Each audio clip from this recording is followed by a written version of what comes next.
Step 3, we will launch a new border security command with new specialist investigators, new resources and new powers, including counter-terrorism powers. I mean, this is one of the things that I've been banging on about, small boats is one of Rishi's 5 points. And I always say you've got to focus on the criminal gangs that basically lead to this horrendous trade in the first place. What are your views, Rick?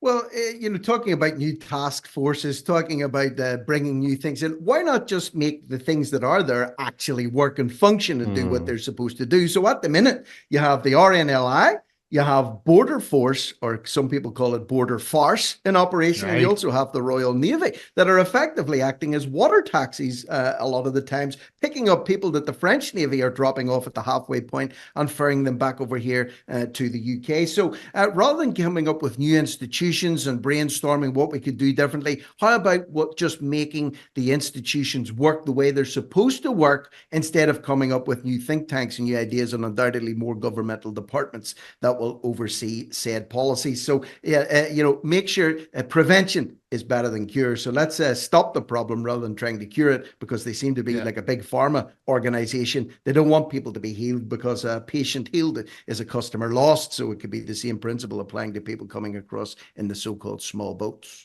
No, you're absolutely right. And prevention is indeed better than cure. And I think that's one of the things we should look at. We're going to do this later on in the show about how do you solve a problem like the NHS. I'm sure there is an Andrew Lloyd Webber musical there somewhere. But it is interesting. The whole Rwanda thing, the small boats thing, has basically populated and polluted the media for so long with will he, won't he get one single person off to Rwanda in that sort of policy. He had famously, Rishi Sunak had that bet with Piers Morgan.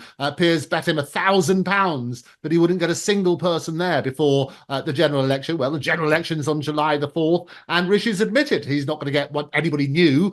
Somebody went along voluntarily, but he said that should count. So I think Piers is owed that grand, or it's going to go to the Red Cross, I believe. But it is become a sort of hot potato, and I do think we need to get some sort of success there on that basis. Tracking global corruption and threats that undermine our security. This is the Muckrakers on today's News Talk, TNT.